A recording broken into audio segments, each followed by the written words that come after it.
So I first started doing meditation to help me be more present in basketball games. If you didn't know, I'm a homeschool basketball player. We still play public schools and we still play private schools and all that. So being homeschooled doesn't limit me at all, like playing good teams or whatever. So I'm not trash.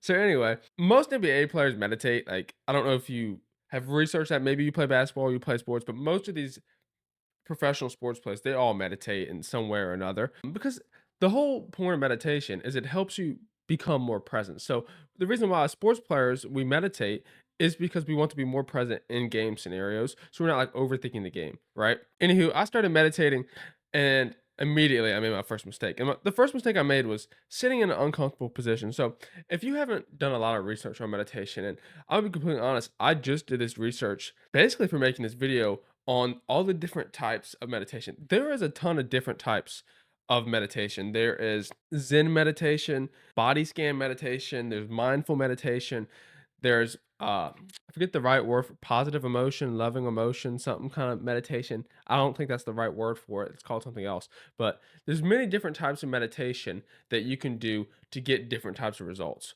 So, what I started off doing kinda just because that's kinda what you think when you meditate is Zen meditation. Zen meditation is what you see when these monks, they're sitting there okay, the monks, they're sitting there and they got their legs crossed and they're sitting there like this, right? That's kinda what Zen meditation is, because the whole point of Zen meditation is to sit in a certain position, like cross legs straight back, hands here kind of position, and it's all about focusing and relaxing tense parts of the body. This is, I think, good for basketball because, in basketball, you get tense during the game, right? If I'm sure you understand this if you play sports, you get, like, nervous, you get tense, and you need to relax. So this is good for basketball, and I learned this from a guy who's, like, a meditation expert, and he's a basketball player named Taylor Allen. He'll probably come on to the self-improvement space here eventually. Well, this video is not about Taylor Allen. This video is about meditation. So that's Zen meditation, body scan meditation. So what I was doing was a combined thing with Zen meditation and body scan meditation. And like body scan meditation, yeah, I got it mixed up. So body scan meditation is where you scan your body for tense like spots, and then Zen meditation is just where you're like sitting in a certain position, like you put your body in certain positions. I think yoga does a lot of kind of stuff with that Zen meditation. Don't take my word for that, but that's kind of just what I picture when I think yoga is like Zen. So that's what I was doing. But what we're trying to do and what you hear about on self improvement, like in the self improvement space, when they say meditation, they're talking about mindful meditation. And so mindful meditation is all about focusing on your thoughts and focusing and like allowing your thoughts to come in. And then as your thoughts come in, recognize them and then bring your attention back to your breathing. And this helps you be more mindful, helps you be more present, right? The whole point of mindful meditation is so that you can work on becoming more present, right? And you're more aware of your thoughts. And here's a little bonus note. We tend to think around 64, 68,000 thoughts a day. And that's crazy. And you don't remember all of them, but the average human thinks around 68,000 thoughts a day. That's crazy. So this is going to help you just be more mindful. You're not going to remember all of these 68,000 thoughts, but it's going to help you be more mindful of what's in your mind. So that's the first thing that I did wrong was just sitting in an uncomfortable position. Don't sit in an uncomfortable position because if you're doing Zen meditation for the first time, especially if you did it when, or you try to do it when you don't have good posture. And when I first started meditating, I hadn't fixed my posture yet. And so I had really slumped shoulders and like I didn't have the posture that I have now. And so it really hurt my back. And it was one of the reasons why I ended up quitting meditation for 6 months because it was just so painful to actually get myself and to actually go meditate. The second thing that I was doing is I was trying to be present all of the time. And bro, you cannot be present all the time. It is impossible. Like I know we don't say, "Oh, nothing's impossible." No, it is impossible to be present all the time. And I drove myself insane with this. I was trying to cut out like all meditation. Like I was trying to cut out all thinking for some reason, bro. And like I would be meditating in car rides. I would try not to think in the grocery store and it was horrible, bro. Like it was bad because like I'd get like I had this neurotic obsession. This obsession, like it caused me like more stress and it made me more stressed out. And like I would leave like the grocery store and stuff with like these huge sweat rings, bro. It was so bad. Like if you so embarrassing. It's bro. It was mainly this, like me trying to be present all the time that made me quit meditation for 6 months. Because I was doing meditation, I was doing pretty consistently and like not as consistently as I do now, of course. But back in the day, like, I was doing pretty consistently, but because I was so hard on myself, like, I would be so hard on myself. I was trying to be present all the time, thinking that that was the cure.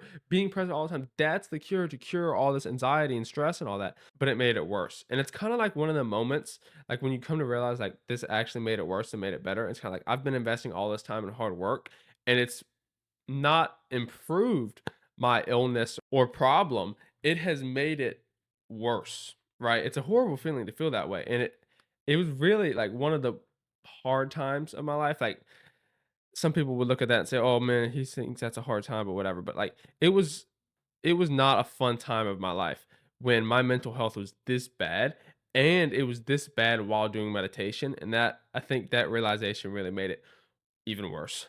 So yeah, like I did this trying to be present all the time. And because I drove myself to the point of insanity to where my mind like it was so negative. Everything I thought was so negative. Like I would literally just be thinking and I would catch myself thinking and I was like, "Dang, bro, what am I doing?" And I would like get mad at myself. And it's horrible. It's negative. And it drove my mind to the point to where my mind was so foggy, my mind was so screwed up that I had to, and my decision to cure this was to quit meditating.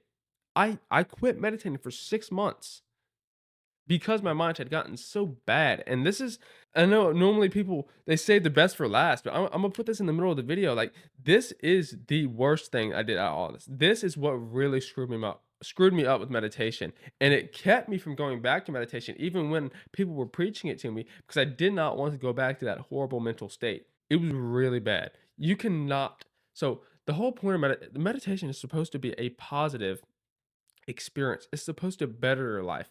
And if you're doing something that's supposed to better your life and it's not bettering your life, and eventually you come to the conclusion that it's actually making your life worse, like you have to stop doing that. Don't make a positive habit or a good habit a bad habit because you're forcing it on yourself too much. Give yourself some slack. You're never going to be able to stop thinking. And the main thing is you have the only time you should really focus on being present is when you're meditating. When you're meditating, whatever time you do, like you can meditate up to an hour, you can meditate as long as you want. I say only meditate around 10 minutes. Don't drive yourself crazy with it. But I have done 20 minutes consistently as well. And I think once you get to 20 minutes, you're really just like you could stay there and be like really good because even at 20 minutes, you're doing like better than 90% of people. Ten minutes is really, really good. It's like the perfect spot. And I do 10 minutes every morning once I get out the shower. And my mental health has seen a great increase just because of the consistency that I'm doing with that. So don't do really more than 10 minutes. I'd say that most you need to go is 20, but of course, people do more and they see benefits with that as well. But you should really only try to be present like, really hard when you're meditating, and of course, like, if your mind just generates a thought like, "Oh, you're not present right now," throughout the day, by all means, regain presentness, but don't necessarily force yourself or try to stay in that present state. For an example, like, I could just be sitting here, and I'm in a flow state right now, so I have no thoughts in my mind right now besides, like, what I'm doing right now, so I'm in a flow state, but say I was sitting here watching a YouTube video, and a thought popped up, and it was a thought about me not being present or a thought about meditation. And I was like, oh, okay, I'll take a few deep breaths, focus on my breathing for a minute, and then, yep, I'm going to lose presentness again. Like you lose presentness in mindful meditation. The whole point is bringing your mind from your thoughts back to the present moment, which is your breathing.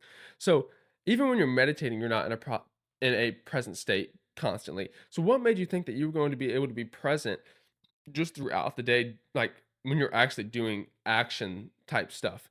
The only time you're probably ever going to be like thought free, and you're never going to be completely thought free, but I'm talking like over like deep thinking, like talking within your mind, is when you're in a flow state like I am right now. In a flow state, that's a completely different video, but a flow state is when you're just hyper focused in on what I'm doing right here. And this is when I'm actually the most present, when I'm either in a basketball game or when I'm actually doing something that I'm completely like emotionally or whatever invested in. And so I have no thoughts going on in my brain because I'm in a flow state. And I can't you might know what a flow state is or whatever, and I'll make a different video on this. But yeah, don't try to be present all the time. It's going to drive you insane. And this is what made me quit meditating for 6 months. And the last thing I'm going to say, it's going to be real quick, is just it's way better to meditate 10 minutes every day than 40 minutes once a day every week. Like it's all about consistency. And the thing about meditation is it builds up over time. So Like, it has compound growth, right? If you know a little bit about money, it has compound growth, so that means it stacks on top of each other. It doesn't, like, regenerate every time you meditate. If I meditate every day, by the end of the week, I'll have 70 minutes of meditation. It's gonna continue to combine in my skill. That means it's way more important to be consistent with it, meditating 5, 10 minutes every day and never, like, missing a day, than to meditate 40 minutes one day and then not meditate for the rest of the week. It makes mathematical sense as well. Because if you only do 40 minutes one day and you do 10 minutes every day in 1 week, you're gonna get 70 minutes at the end of the week when you do it every day, and 40 minutes at the end of the week. You get what I'm saying. So yeah, bro, it's way better to be consistent than to do like really high amounts of meditation, like 20 minutes. Yeah, it's way better to be consistent than to do high amounts of meditation. My name's Charlie. I'm a homeschooled athlete and entrepreneur on self-improvement. Much love to you, bro. You have a good day. Keep improving your life. Never stop. I'll see you.